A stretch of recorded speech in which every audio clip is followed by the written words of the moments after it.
മറക്കാൻ പറ്റുകയില്ല.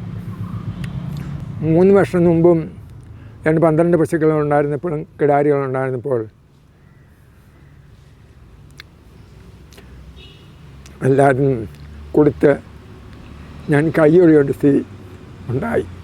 കാരണം സാമ്പത്തിക ചിലവുകൾ വഹിക്കാൻ നമുക്ക് ഇവരെ കിട്ടുന്ന വരുമാനത്തിലും കൂടുതലായിട്ടാണ് ഇവർക്ക് ചിലവുകൾ വന്നുകൊണ്ടിരുന്നത്. അതുകൊണ്ട് മാത്രമാണ് അന്ന് ഞാൻ കൈയൊഴിഞ്ഞ് ഈ പ്രസ്ഥാനത്തൊന്നും വിള വാങ്ങേണ്ട വന്നൊരു ഹതഭാഗ്യം. 45-50 വർഷം മുമ്പ് എൻ്റെ അച്ഛനും അമ്മയും പശുവിനെ വളർത്തിയപ്പോൾ തന്നെ ഏതാണ്ട് 4 പശുക്കളായിരുന്നു എനിക്ക് തോന്നുന്നു എൻ്റെ ചെറുപ്പത്തിൽ. അതങ്ങനെ വർദ്ധിച്ചാണ് 2006 അതിൽ 17 പശുക്കൾ വരെ എനിക്ക് വളർത്താൻ സാധിച്ചു. എൻ്റെ എന്നൊരു മാനസികമായൊരു സന്തോഷം തന്നെയായിരുന്നു. 17 പശുക്കൾ എൻ്റെ ഡയറിക്കകത്ത് തന്നെ നിറഞ്ഞിരിക്കുന്ന ഒരു കാഴ്ച. ഇത് 2-2.5 ഏക്കറോളം പറമ്പ്, അത് നിറയെ പുല്ല്. ആ പുല്ല് പശുക്കളെ അഴിച്ചു വിട്ട് മേയുന്നതിന് വേണ്ടി തന്നെ ഇഷ്ടം പോലെ പുല്ലുകൾ. ഇന്ന് വേണ്ട അവരുടെയൊക്കെ നല്ല കാലങ്ങളായിരുന്നു അച്ഛനും അമ്മയും ഉണ്ടാക്കി തന്നുകൊണ്ടിരുന്നത്. അതൊക്കെ തന്നെയാണ് എനിക്ക് ഈ ഫീൽഡിൽ എൻ്റെ കാല് കുത്തുന്നതിന് എനിക്ക് ഏറ്റവും വലിയ പ്രചോദനമുണ്ടായത്. ശരിക്കും പറയുമ്പോൾ നമ്മളൊരു ചെറിയൊരു പശുവിൻ്റെ യൂണിറ്റ്, അതായത് ഒരു യൂണിറ്റ് എന്ന് പറഞ്ഞാൽ 10 പശുക്കളാണെങ്കിൽ പോലും ഒരു ഹാഫ് യൂണിറ്റ് 5 പശുക്കളെ നമ്മൾ കൊണ്ടുവരുമ്പോൾ 5 പശുക്കളെ നമുക്ക് തീർച്ചയായിട്ടും 3 പശുക്കൾ ചെനയുള്ളതും 2 പശുക്കൾ കറവയോടുള്ള പശുക്കളുമായിരിക്കണം നമ്മൾ കൊണ്ടുവന്ന് തുടങ്ങേണ്ടത്. ഈ പശുക്കളെ കൊണ്ടുവരുന്ന മുമ്പ് തന്നെ 3 മാസം മുമ്പ് തന്നെ ഇവർക്ക് യഥേഷ്ടം കൊടുക്കാനുള്ള പുല്ല് 50 സെൻറ്റിൽ കുറയാത്ത നമ്മളെവിടെയെങ്കിലും നല്ല സ്ഥലത്ത്, സൂര്യപ്രകാശം കിട്ടുന്ന നല്ല സ്ഥലത്ത് ഇത് കൃഷി ചെയ്യും, അതിനെ വേണ്ട പോലെ ട്രീറ്റ് ചെയ്ത് മുന്നോട്ട് കൊണ്ടുവരികയും ചെയ്യണം. ഗവൺമെൻറ്റിൻ്റെ കാലിത്തീറ്റകൾ നല്ല രീതിയിൽ കേരള ഫീഡ് അങ്ങനെയുള്ള ഫീഡുകൾ പശുക്കൾക്ക് യഥേഷ്ടം കിട്ടിയിരിക്കണം. പശുക്കൾ ഏതെങ്കിലും രീതിയിൽ അസുഖം വന്നു കഴിഞ്ഞാൽ ഒരു കാരണവശാലും വെച്ചുകൊണ്ടിരിക്കാൻ പാടില്ല. അതിന് ഡോക്ടറെ സമീപിച്ച് അതിന് എത്രയും പെട്ടെന്ന് ചികിത്സ ലഭ്യമാക്കേണ്ടതാണ്. മിഷനകത്ത് നിവൃത്തികൊണ്ട് കറന്ന് തുടങ്ങാവും. മിഷനകത്ത് നമ്മൾ കറന്നെടുത്ത് കഴിഞ്ഞാൽ പശുവിൻ്റെ പാല് നമ്മൾ ബുക്കിനകത്ത് റെക്കോർഡ് ചെയ്തിരിക്കണം. അതിന് ആ പശുവിനെ പരിപാലിക്കുന്ന മിൽക്ക് റെക്കോർഡിങ്, അതുപോലെ ഇൻഫർമേഷൻ രജിസ്റ്റർ, അതായത് പശു പ്രസവിച്ച് 2 മാസം കഴിഞ്ഞാൽ അതിനെ പൂർണ്ണമായിട്ടും മതിലക്ഷണം അതിനെ കാണിക്കും. അല്ലെങ്കിൽ അതിന് സിംറ്റംസ് കണ്ടാൽ ഉടൻ തന്നെ 2-2.5-3 മാസത്തേക്ക് പശുവിനെ കുത്തി വെച്ചിരിക്കണം. പണ്ടത്തെ കൂട്ടി താമസിക്കാൻ പാടില്ല, കുത്തി വെച്ചിരിക്കണം. അങ്ങനെ കുത്തി വെച്ച് അതിനുവേണ്ട ട്രീറ്റ്മെൻറ്റ് രജിസ്റ്റർ, അതിന് പ്രത്യേക ഒരു ബുക്ക് തന്നെ നമ്മൾ കയ്യിൽ കരുതിയിരിക്കണം. പശുവിന് എന്ത് അസുഖങ്ങൾ വന്ന് നമ്മൾ ചികിത്സിച്ചാലും ട്രീറ്റ്മെൻറ്റ് രജിസ്റ്റർ മൂന്നാമതുള്ളത്. 4ാമത് നമുക്ക് വേണ്ടത് രാവിലെ കിട്ടുന്ന പാലിൻ്റെയും ഉച്ചയ്ക്ക് കിട്ടുന്ന പാലിൻ്റെയും അളവ് ടോട്ടൽ ചെയ്തിട്ട് അതിന് വരുന്നതായിട്ടുള്ള ചിലവുകൾ, ഫീഡിൻ്റെയും മറ്റും ചിലവുകൾ, മൊത്തം ഇൻകം, മൊത്തം ചിലവ്, ബാലൻസ് നമുക്ക് ജോലിക്കാരനെ കൊടുക്കുന്ന ബാലൻസ് നമുക്ക് ഒരു പശുവിനോ അല്ലെങ്കിൽ 5 പശുക്കളുടെ ഒരു യൂണിറ്റിന് എന്ത് ലാഭം ലഭിക്കും എന്ന് മനസ്സിൽ കണക്കൂട്ടിയാൽ, അല്ലെങ്കിൽ ആ ബുക്കിൽ കണക്കൂട്ടിയാൽ താല്പര്യമായിട്ട് വരുന്ന ആൾക്കാർക്ക് അത് വളരെയധികം പ്രയോജനം ചെയ്യും. 10 പശുക്കളുള്ള ഒരു യൂണിറ്റിലാണെങ്കിൽ പോലും അതിന് കർഷകൻ്റെ ശ്രദ്ധ പൂർണ്ണമായിട്ടും ഉണ്ടായിരിക്കണം. അല്ലാതെ ജോലിക്കാരനെ കൊണ്ട് ഏൽപ്പിച്ചിട്ട് ജോലിക്കാരെല്ലാം ചെയ്തോളും എന്നുള്ള ആ ഒരു സങ്കല്പം ഒരിക്കലും പാടില്ല. ജോലിക്കാരനുണ്ടെങ്കിൽ ജോലിക്കാരൻ ചെയ്യുന്നത് അത്രത്തോളം ഭംഗിയായിട്ട് ചെയ്യുന്നു. അവൻ ചെയ്യുന്ന ഇടയ്ക്കേറി ചെയ്യേണ്ട, പക്ഷേ അവൻ എത്രത്തോളം ഭംഗിയായിട്ട് ചെയ്യുന്നു. നമ്മുടെ പശുവിൻ്റെ ആരോഗ്യത്തിന് എന്തെല്ലാം ചെയ്യുന്നുണ്ട്, അതിനകത്ത് ക്ലീനിങ് ഉൾപ്പെടെ ചെയ്യുന്നുണ്ടോ, ഒരു കാരണവശാലും ഒരു രോഗങ്ങളും അതിനകത്തുണ്ടാകരുത്. ആ രീതിയിൽ തന്നെ നമുക്ക് തീർച്ചയായിട്ടും അതിനകത്തെല്ലാം ചെയ്തിരിക്കണം. അതുപോലെ തന്നെ പശു വളർത്തലിന് ലാഭകരമായ ഒരു ആദ്യത്തെ മാർഗ്ഗനിർദ്ദേശം ഞാൻ പറയുകയാണെങ്കിൽ, ആ പശുക്കളെ യഥേഷ്ടം കിട്ടുന്ന പുല്ല് നമ്മൾ കൊടുത്തിരിക്കണം. പിന്നെ ദഹന പ്രക്രിയ ശരിയാകാൻ വേണ്ടി കാലിത്തീറ്റയും പുല്ലും എല്ലാം കൊടുത്തു കഴിഞ്ഞാൽ 1 മണിക്കൂർ കഴിഞ്ഞ് വെള്ളം കൊടുക്കുക. അതുപോലെ സെക്കൻഡ് ട്രിപ്പ് കൊടുക്കണ്ടേ. നാര് വർഗത്തിൽപ്പെട്ട ഉൽപ്പന്നങ്ങൾ, അതായത് കച്ചി എന്തും മസ്റ്റാണ്. കാരണം ദഹന പ്രക്രിയ ശരിയാകാൻ നാര് വർഗത്തിൽപ്പെട്ട ആ ഒരു ഉൽപ്പന്നങ്ങൾ പശുവിന് ലഭ്യമായിരിക്കണം. പിന്നെ യുവ കർഷകർ ഇത് വളരെയധികം നല്ല രീതിയിൽ തന്നെ ട്രെയിനിങ്ങിന് പോയി പഠിച്ചതിന് ശേഷമേ ഈ രംഗത്ത് ഇറങ്ങാവൂ. എങ്കിൽ മാത്രമേ അവർക്ക് ഇതിൻ്റെ ഗുണദോഷങ്ങൾ മനസ്സിലാക്കാൻ സാധിക്കുകയുള്ളൂ. ഉദ്ദേശം എനിക്ക് എൻ്റെ 70 വയസ്സിനുള്ള ഞാൻ എൻ്റെ അച്ഛനും അമ്മയും നാടൻ പശുക്കളെ നല്ലവണ്ണം വളർത്തുകയും ഏതാണ്ട് 3 ലിറ്റർ 4 ലിറ്റർ പാലൊക്കെ ഒരു നാടൻ പശുവിനെ നല്ല രീതിയിൽ വളർത്തുമ്പോൾ കിട്ടിയിരുന്ന ഒരു കാലങ്ങളായിരുന്നു. പിന്നെ ഇവിടെ വന്ന പശുക്കളാണ് സ്വിസ് ബ്രൗൺ പശുക്കളല്ല. ആ സ്വിസ് ബ്രൗൺ പശുക്കൾ മാറിയതിന് ശേഷമാണ് ഹോൾസ്റ്റൈൻ ഫ്രീഷ്യർ വന്നത്. അതായത് HF എന്ന് പറഞ്ഞാൽ ഇന്ന് കാണുന്ന കറുപ്പും വെളുപ്പും കൂടെ വന്നത്. അതുകൂടാതെ ബാംഗ്ലൂരിൽ നിന്നും കൃഷ്ണഗിരിയിൽ നിന്നും മറ്റും പശുക്കളെ കൊണ്ടുവന്നപ്പോഴാണ് അതിനകത്ത് മിക്സേഷൻ വന്നപ്പോഴാണ് ജേഴ്സി പശുക്കളും കൂടെ വന്നത്. പണ്ട് മുതലേ ജേഴ്സി പശുക്കളും സ്വിസ് പശുക്കളൊക്കെ കൊണ്ടുവന്നപ്പോഴും നമുക്ക് അന്ന് ഇവിടുത്തെ രോഗപ്രതിരോധ ശക്തിക്കും ബാക്കിയുള്ളതിനും എല്ലാം തന്നെ ഇവിടെ സ്വിസ് പശുക്കളാണ് നമുക്കിവിടെ കൂടുതലും ലഭ്യമായിക്കൊണ്ടിരുന്നത്. ആ രീതിയിലുള്ള സെമിനാണ് ഇവിടെ നമുക്കെല്ലാ സെമിൻ ബാങ്കിലും ഇവിടെ കിട്ടിക്കൊണ്ടിരുന്നത്. പച്ചപ്പുല്ല് തന്നെ യഥേഷ്ടം കൊടുക്കുന്നത് നമുക്ക് ഫീഡിനെ സംബന്ധിച്ചുള്ള നമ്മൾ കാലിത്തീറ്റ കൊടുക്കുന്നത് വളരെയധികം നമുക്ക് അത് കുറച്ച് കൊടുത്താൽ മതി. അത് നമ്മൾ പ്രത്യേകം പഠിക്കേണ്ട ഒരു കാര്യം തന്നെയാണ്. അതായത് കറവയില്ലാത്തൊരു പശുവിന് ഉച്ചക്ക് 1.5 കിലോ ഫീഡും കൊടുക്കുമ്പം മിഷനകത്തെറിഞ്ഞ പച്ചപ്പുല്ല് അതായത് CO3 അത് CO4 CO5 ഒക്കെ ഉണ്ടെങ്കിൽ അത് മിഷനകത്തെറിഞ്ഞ് കൊടുക്കുകയാണെങ്കിൽ ശരിക്കും പറഞ്ഞാൽ ഒരു പിടി കാലിത്തീറ്റ ആ പശുവിന് കൊടുത്താൽ മതിയാവും. അതിൻ്റെ ബോഡി വെയ്റ്റിനനുസരിച്ചുള്ള ആ ഫീഡിന് കൊടുത്താൽ അതിൻ്റെ ശാരീരികമായതിന് ധാരാളം അത് മതിയാവും. അങ്ങനെയൊക്കെ തന്നെ മാത്രമേ കർഷകർക്ക് അത് മുതലാക്കിയെടുക്കാൻ സാധിക്കുള്ളൂ. നമുക്ക് തീർച്ചയായിട്ടും പശുപാലത്തിൽ നഷ്ടമാണെന്ന് ഞാൻ പറയത്തില്ല. മിഷനെ കൊണ്ട് കറക്കുകയും ബാക്കിയുള്ള കാര്യങ്ങളും ചെയ്യുന്നതുകൊണ്ട് ഒരു ജോലിക്കാരനുണ്ടെങ്കിൽ 12 പശുക്കളെ വരെ വളർത്തുകയും യഥേഷ്ടം കറവ സമയത്തും ബാക്കി എല്ലാത്തിനും അതിൻ്റെ ഓണറായിട്ടിരിക്കുന്ന ആൾ അതിന് എല്ലാ പശുക്കളെയും നമ്മൾ പൂർണ്ണമായും ശ്രദ്ധിച്ചിരിക്കണം. അത് വളരെയധികം നിർബന്ധമായൊരു കാര്യമാണ്. ജോലിക്കാരനെ ഏൽപ്പിച്ച് നമ്മളെ രക്ഷപ്പെടാമെന്ന് ഒരിക്കലും വിചാരിക്കുകയേ വേണ്ട. ഞങ്ങളുടെ കൊച്ചിലെയൊക്കെ ഞങ്ങൾക്ക് സ്കൂളിൽ നിന്നൊക്കെ വരുമ്പോഴോ അല്ലെങ്കിൽ സ്കൂളിൽ പോകുന്നതിന് മുമ്പോ പശുക്കളെല്ലാം തോട്ടിലിറക്കി കുളിപ്പിക്കുന്നതും ആ തോട്ടിൽ നിന്ന് കയറ്റി കൊണ്ടുവരുന്നതും പിന്നെ നമ്മൾ പറമ്പിൽ കൊണ്ടുവന്ന് അഴിച്ചു വിട്ട് തീറ്റിക്കുന്നതും അല്ലെങ്കിൽ അച്ഛനും അമ്മയും കുറച്ച് സമയം അതിൻ്റെ കൂടെ നിൽക്കുമ്പോൾ നാളെ നിങ്ങളും കൂടെ പോയി പറമ്പിൽ പോയി എൻ്റെ പശുവിൻ്റെ കൂട്ടത്തിൽ നടക്കുക അല്ലെങ്കിൽ മേയ്ക്കാൻ വിടുക എന്ന് പറയുമ്പം തീർച്ചയായിട്ടും ആ പശുവിനൊരു അപ്പോഴത്തേനും തന്നെ ഉച്ച കഴിഞ്ഞാൽ ഉച്ചയ്ക്ക് മുമ്പായിട്ടുള്ള കറവയ്ക്ക് മുമ്പായിട്ട് തന്നെ നമുക്കാണ്ട് പകുതി അതിൻ്റെ വയറിന്ന് അറിഞ്ഞിരിക്കും.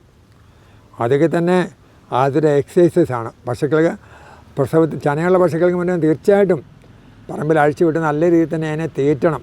അങ്ങനെ തീറ്റുമ്പം കൈയും കാലും നല്ലോണം ഓടുമ്പോഴാണ് അതിന് പൂർണ്ണമായ എക്സസൈസ് കിട്ടുന്നത്. പ്രതിരോധ ശക്തിയുള്ള പശുക്കൾ കുറവാണ്. കാരണം പണ്ടുള്ള ആ ഒരു രീതിയിലുള്ള പശുക്കളല്ല എന്നുള്ളത്. ഏതെങ്കിലും രീതിയിൽ മിഷന് ആ ട്യൂബ് അല്ലെങ്കിൽ ആ ബ്ലാഡർ ഐഡിയ പിടിയും ബ്ലാഡർ കുറച്ച് വർക്ക് ചെയ്യുക ബാക്കിയുള്ള കാര്യങ്ങൾ ചെയ്യുമ്പം ഏതാണ്ട് ഒരു പരിധി വരത്തിന് നമുക്ക് പാല് ദിവസം അളക്കുന്നതുകൊണ്ട് 8 ലിറ്റർ പാലുള്ള പശുവിന് 6 ലിറ്റർ പാല് കിട്ടിയപ്പോൾ തന്നെ നമുക്ക് മനസ്സിലാക്കണം പശുവിൻ്റെ ഉള്ളിൽ അകിട്ടി പാലുണ്ട്. പാല് പൂർണ്ണമായിട്ടും കൈയുണ്ടെങ്കിലും കറന്നെടുത്തിന് നമ്മൾ മനസ്സിലാക്കിയിരിക്കണം. പൂർണ്ണമായിട്ടും പശുവിന് മിഷൻ കൊണ്ട് കറക്കുന്ന ആൾക്കാർ ആ ലെഫ്റ്റ് സൈഡ് കൊണ്ട് അതിൻ്റെ കപ്പിലൊന്ന് മുകളിലേക്ക് തള്ളി പിടിച്ചിട്ട് 4 അകിടും പൂർണ്ണമായിട്ടും മുലക്കാമ്പി പിടിച്ചിട്ട് 4 റെബിറ്റും 4 പൂർണ്ണമായിട്ടും അത് വലിച്ച് പൂർണ്ണമായിട്ടും പാലെടുത്തിരിക്കണം. കാരണം അവസാനം കിട്ടുന്ന പാലിനാണ് ഏറ്റവും കൂടുതൽ ഫാറ്റുള്ളത്, കൊഴുപ്പുള്ളത്. അത് നമ്മൾ പൂർണ്ണമായും ശ്രദ്ധിക്കണം. എങ്കിൽ മാത്രമേ നമുക്ക് അതിനകത്ത് നമുക്ക് ഇഷ്ടം നേടാൻ പറ്റുകയുള്ളൂ. ഞാൻ മുമ്പേ പറഞ്ഞ പോലെ തന്നെ പക്ഷേ എന്തെങ്കിലും അസുഖങ്ങൾ വീക്കം അതുപോലെ തന്നെ മറ്റുള്ള പാലിൻ്റെ നിറവ്യത്യാസം അതുപോലെ തന്നെ അകിടിന് നീര് അതുപോലെ തന്നെ പനി ഇങ്ങനെയുള്ളതൊക്കെ വന്നാൽ തന്നെ നമ്മളറിയാവുന്നൊരു അരവൈദ്യനാണെന്ന് അല്ലെങ്കിൽ മുറിവൈദ്യനാണെന്ന് വിചാരിക്കരുത്. അതിന് നല്ല ഡോക്ടേഴ്സിന് തന്നെ ചികിത്സ നേടി ഡോക്ടേഴ്സിനെ കൊണ്ട് തന്നെ അതിനെ ചികിത്സിപ്പിക്കണം. കാരണം ഒരു പശുവിന് ഒരു അസുഖം വന്നു കഴിഞ്ഞാൽ അതിൻ്റെ ദോഷഫലങ്ങൾ ആ പശുവിന് ഏതാണ്ട് ഒരു 5 ദിവസം 6 ദിവസം കൊണ്ട് ഒരാഴ്ച ആ പശുവിന് അത് നിൽക്കുമെന്നുള്ളതാണ് വേറൊരു വാസ്തവം. അപ്പോഴത്തേനും നമ്മളുടെ പശുവിൽ നിന്നുള്ള വരുമാനം നമ്മളെ നേരെ ആ സ്കെയിൽ നേരെ താഴോട്ട് പോയി നമുക്ക് കൂടുതൽ നഷ്ടമുണ്ടാകാൻ സാധ്യതയുണ്ട്. ഒരു പശു വളർത്തുന്ന ഒരാൾക്ക് വിശ്രമമില്ലെന്ന് പറഞ്ഞാൽ അനുഭവിച്ച ആൾക്കാർക്ക് അത് പറയാൻ സാധിക്കൂ. കാരണം ഒരു 10 പശുക്കളോ 7 പശുക്കളോ ഉള്ളൊരു വ്യക്തി ഉദ്ദേശം 4 മണിക്കെങ്കിലും കുറഞ്ഞ എണീറ്റ് അതിന് ചാണകം എല്ലാം മാറ്റി ക്ലീൻ ചെയ്ത് അവരെ എല്ലാവരെയും കുളിപ്പിച്ച് അതിനുശേഷം ചൂടുവെള്ളം ലഭ്യമാകത്തക്കണം സംവിധാനം ചെയ്തുകൊണ്ട് അതിനെ ചൂടുവെള്ളം കൊണ്ട് തന്നെ ഇവിടെല്ലാം കഴുകി ആരുന്നതിൽ നമുക്ക് എങ്കിൽ മാത്രമേ നമുക്ക് ഉദ്ദേശം ഈ 7 അല്ലെങ്കിൽ 10 പശുക്കളെ 1 മണിക്കൂറിനും 1.5 മണിക്കൂറിനും പൂർണ്ണമായും കറന്ന് തീരത്തുള്ളൂ. എങ്കിൽ മാത്രമേ നമുക്കിവിടെ നാട്ടുപ്രദേശ ആൾക്കാർക്ക് പാല് കൊടുത്തിട്ട് അതിൽ നമ്മൾ സൊസൈറ്റി കൊണ്ടുപോകുമ്പോൾ ചെയ്യുന്ന പാല് നമുക്ക് സൊസൈറ്റിയിൽ ഉദ്ദേശം 6-6:45 മണിക്ക് നമുക്ക് എത്തിച്ചു കൊടുക്കാൻ സാധിക്കുകയുള്ളൂ. ഈ ലാഭം മാത്രം കൊണ്ടാണോ അല്ലെങ്കിൽ ഈ ചനയുള്ള കറവ പശുക്കളെ മാത്രം ഈ 10 കൊണ്ടൊന്നും രക്ഷപ്പെടാമെന്ന് ഒരിക്കലും ആരും ഒരു കർഷകനും വിചാരിക്കരുത്. കാരണം ഈ ഒരു മാസം കിട്ടുന്ന 7500 രൂപ എല്ലാ മാസങ്ങളും കിട്ടുമെന്ന് പ്രതീക്ഷിക്കരുത്. ആദ്യത്തെ 1-2 മാസമൊക്കെ ഇത് ലാഭം കൂടുതലായിട്ട് കിട്ടത്തുള്ളൂ. അതിനുശേഷം പാല് കുറഞ്ഞു വരുന്നു. അപ്പോഴത്തേനും പശുക്കളെ 2 മാസം കഴിയുമ്പം ചനയ്ക്ക് കുത്തിവെക്കുന്നു. അപ്പോൾ പാലിൻ്റെ വരുമാനം കുറയുന്നു, നമുക്ക് ലാഭം കുറയുന്നു. പശുക്കൾ നമ്മളെ 2 മാസം കഴിയുമ്പോൾ കുത്തിവെച്ച് ചന പിടിപ്പിക്കാനുള്ള സംവിധാനത്തിലേക്ക് നമ്മൾ പോകുന്നു. അപ്പം ഒരു കാരണവശാലും ഒരു കർഷകനും പശുവിൻ്റെ തുടക്കത്തിലെ ലാഭം കൊയ്യാം എന്ന് വിചാരിച്ച് ഇറങ്ങിത്തിരിക്കരുത്. പൂർണ്ണമായിട്ടും നല്ല നല്ല ഡയറികളിൽ പോയി ഡയറിയിലെ ട്രെയിനിങ്ങും മറ്റും പഠിച്ചതിന് ശേഷമേ ഈ രംഗത്തേക്ക് ഇറങ്ങിത്തിരിക്കാമെന്ന് മാത്രമേ എനിക്ക് ഈ അവസരത്തിൽ പറയാനുള്ളൂ. 2005 മുതൽ തന്നെ ആൽഫ ഡി ലെവലിൻ്റെ കറവ മെഷീൻ ഉപയോഗിച്ചുകൊണ്ടിരിക്കുകയാണ്. അന്ന് മുതൽ എനിക്ക് ഇന്നിപ്പോൾ ഈ 2026 എന്നിപ്പോഴും അതേ മെഷീൻ തന്നെയാണ് ഉപയോഗിക്കുന്നത്. അതിൻ്റെ കേടുപാടുകളും മറ്റും എന്തെങ്കിലും ഉണ്ടെങ്കിൽ തന്നെ അത് തീർത്തുകൊണ്ടേയിരിക്കുന്നു. എന്നാൽ നമുക്ക് കിട്ടുന്ന മെഷീൻ്റെ ഒരു പ്രയോജനം സിസ്റ്റമാറ്റിക് ടൈം വെച്ച് കൃത്യസമയത്ത് നമുക്ക് പശുവിനെ കറങ്ങാൻ സാധിക്കുന്നു. അങ്ങനെയുള്ള കാര്യങ്ങളെല്ലാം വെച്ചുകൊണ്ട് തന്നെ ആ മെഷീനെ നമ്മൾ അങ്ങേയറ്റം ഭംഗിയായിട്ട് പരിചരിച്ചിരിക്കണം. ആഴ്ച ട്യൂബെല്ലാം കഴുകുക, ആ ചൂടുവെള്ളത്തിലായ ആദ്യം കറക്കുന്നതിന് മുമ്പായിട്ട് നല്ല ശുദ്ധജലത്തിൽ കഴുകുക, അതിന് ശേഷം അത് ലിക്വിഡ് ഉപയോഗിച്ച് അതിന് ശേഷം ചൂടുവെള്ളം ഉപയോഗിച്ച് രണ്ടാമത് പാൽ മുഴുവൻ കറന്നതിന് ശേഷം അത് കഴുകിയെടുക്കുക, ആഴ്ച ട്യൂബുകളൊക്കെ കഴുകുക. അത് നമുക്ക് തീർച്ചയായിട്ടും മെഷീനുള്ളതുകൊണ്ടാണ് നമുക്ക് ഏറ്റവും വലിയ ഒരു. പിന്നെ പശുവിനെ വളർത്തുന്ന സംബന്ധിച്ചോളം പറയുമ്പോൾ ഒരു ടൈമിംഗ് ആയിരിക്കണം. ഇന്ന് 5:15 പശുവിനെ കറക്കുകയാണെങ്കിൽ നാളെ 5:15 തന്നെ കറന്നിരിക്കണം. അല്ലെങ്കിൽ നാളെ 4 മണിക്കാണ് കറ തുടങ്ങിയാൽ നാളെ 4 മണിക്ക് തന്നെ കറ തുടങ്ങണം. അപ്പോൾ പശുക്കളെ വളർത്തുന്ന ഒരു കർഷകനെ സംബന്ധിച്ചിടത്തോളം വിശ്രമമില്ലാത്തൊരു ജീവിതമാണ് അങ്ങനെ പോയിക്കൊണ്ടേയിരിക്കുന്നത്. നിർബന്ധമായിട്ടും പശുക്കൾക്ക് വാൻ കൊടുത്തിരിക്കണം. രാവിലത്തെ വെയിലും വൈകിട്ടത്തെ വെയിലും ഡയറിക്കകത്ത് നിൽക്കുകയാണെങ്കിൽ പശുക്കളെ ലഭ്യമായിരിക്കണം. കാരണം രാവിലത്തെ വെയിൽ കിഴക്കുന്നുള്ള വെയിൽ കിഴക്കോട്ട് നീങ്ങുന്ന പശുക്കൾക്കും വൈകിട്ട് അതായത് ഉച്ചക്ക് 3:30-4 മണി ശേഷമുള്ള വെയിൽ പടിഞ്ഞാറ് നിന്ന് സൂര്യൻ അസ്തമിക്കുന്ന മുമ്പായിട്ട് നമ്മുടെ ഡയറിയിൽ കിട്ടുന്ന ആ ഒരു സൂര്യപ്രകാശം നമ്മുടെ പശുക്കൾക്ക് ഒരു എനർജി നൽകും. ഒരു ഡയറി നിർമ്മിക്കുമ്പോൾ ഉണ്ടാകേണ്ടത് തെക്ക് വടക്കായിട്ട് മാത്രമേ നിർമ്മിക്കാവൂ. അതുപോലെ തന്നെ നല്ല രീതിയിൽ തന്നെ വായു സഞ്ചാരം ഉണ്ടായിരിക്കണം. ഒരു കാരണവശാലും അടച്ചു കെട്ടിയുള്ള ഒരു ഡയറിയും പാടില്ല. കംപ്ലീറ്റ് വേണമെങ്കിൽ അതിൻ്റെ സൈഡുകൾ നെറ്റ് മറ്റേ ഇഴജന്തുക്കളോ ബാക്കിയൊന്നും കയറാതെ സൈഡിൽ ബലവത്തായ നെറ്റ് കൊടുക്കുക. നല്ല രീതിയിൽ തന്നെ വായു സഞ്ചാരം ഉണ്ടെങ്കിൽ മാത്രമേ അവിടെ ഒരു യാതൊരു സ്മെല്ലും ഉണ്ടാകാതിരിക്കത്തുള്ളൂ. നമ്മൾ ചാണകം ഒരു കാരണവശാലും അത് വേസ്റ്റായിട്ട് നമ്മുടെ പറമ്പിലോ ഒന്നും കൊണ്ടിടാൻ പാടില്ല. ചാണകം നമ്മൾ ചാക്കിനകത്താക്കി ഫില്ല് ചെയ്ത് ബൾക്കാക്കി തയ്ച്ച് റെഡിയാക്കി വെട്ടിയിട്ട് മുകളിൽ വെച്ച് കഴിഞ്ഞാൽ ഏതാണ്ടൊരു 60-70% ആ ചാണകം നമുക്ക് ഉണങ്ങി കിട്ടുമെന്നുള്ളത് നമ്മൾ മറക്കാൻ പാടില്ല. പശുവിനെ വളർത്തുന്ന സമയത്ത് പറഞ്ഞാൽ പുൽകൃഷിയാണ് വളരെയധികം അത്യന്താപേക്ഷിതമായ ഒരു കാര്യം. പുല്ല് നമ്മൾ വളർത്തിയിരിക്കണം. ഇതിൽ നിന്നും കിട്ടുന്ന കടകൾ സാധാരണ പശുവിനെ വളർത്തുന്ന ആൾക്കാർക്ക് പുൽകൃഷിയാണെങ്കിൽ ഞാൻ അവർക്ക് ഇവിടുന്ന് തന്നെ അതിൻ്റെ കടകൾ സൗജന്യമായിട്ട് തന്നെ അടുത്ത 3-4 മാസം കൂടെ എനിക്ക് കൊടുക്കാനുള്ള ഒരു സംവിധാനം എനിക്ക് ഇവിടുന്ന് ഇപ്പോൾ ഉണ്ട്. മാട്ടുപ്പെട്ടിയിലൊരു 3 ദിവസത്തെ ട്രെയിനിങ്ങിന് പോകാൻ സാധിച്ചു. ആലോചിക്കണം, 45 വർഷം മുമ്പാന്ന് ആലോചിക്കണം.